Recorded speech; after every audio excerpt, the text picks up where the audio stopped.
साल 1824 की बात है, जब दुनिया भाप के इंजनों की आवाज से गूंज रही थी, फैक्ट्रीज चल रही थीं, रेल की पटरियों पर इंजन दौड़ रहे थे।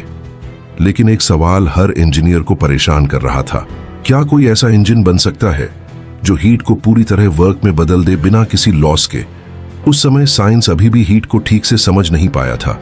कुछ लोग इसे फ्लूइड मानते थे, कुछ इसे एनर्जी का फॉर्म, लेकिन कोई क्लियर आंसर नहीं था। यहीं से शुरू होती है एक खोज, परफेक्ट हीट इंजन की खोज।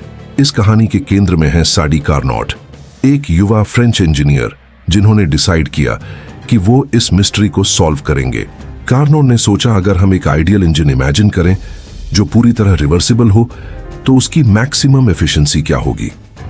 उन्होंने रियल इंजन्स को ऑब्जर्व किया, उनकी लिमिटेशंस को समझा और एक थियोरेटिकल मॉडल बनाया।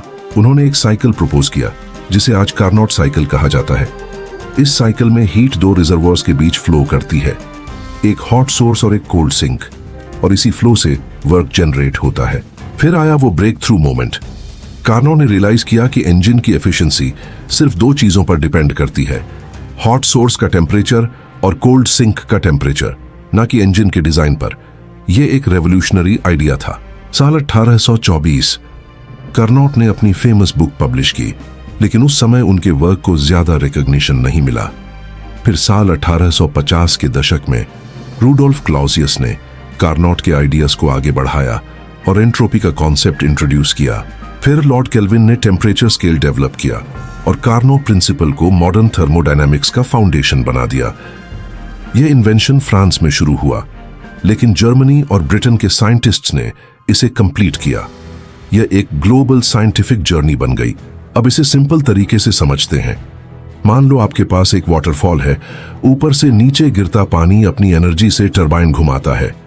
इसी तरह हीट भी हाई टेम्परेचर से लो टेम्परेचर की तरफ फ्लो करती है और इस फ्लो से इंजन काम करता है। लेकिन जैसे पानी पूरी तरह यूजफुल वर्क में कन्वर्ट नहीं होता, वैसे ही हीट भी पूरी तरह कन्वर्ट नहीं होती। यही कार्नोट प्रिंसिपल है। अब रियल दुनिया में इसका असर देखो। Steam power plants, gas turbines, jet engines, सब इसी प्रिंसिपल पर डिजाइन होते हैं। अब मॉडर्न टेक्नोलॉजी में इसका impact electric vehicles, smartphones, medical machines, हर जगह कार्नोट का प्रिंसिपल साइलेंटली काम कर रहा है। अंत में कार्नोट ने कभी कोई रियल इंजन नहीं बनाया, लेकिन उन्होंने दुनिया को एक लिमिट दिखा दी, एक ऐसी बाउंड्री जिसे कोई भी मशीन पार नहीं कर सकती। यह प्रिंसिपल हमें सिखाता है कि नेचर के रूल्स एब्सोल्यूट होते हैं और शायद परफेक्शन एक आइडिया है, हकीकत नहीं। लेकिन उसी आइडिया की खोज में मानवता ने सबसे बड़ी डिस्कवरीज की हैं। देखो दुनिया, इसके राज को जानो, हर एक इन्वेंशन की स्टोरी पहचानो। कैसे चलती है मशीन, क्या है मोशन का फंडा, क्लियर होगा अब हर concept. No more tension, no फिकर, come on physics to boy.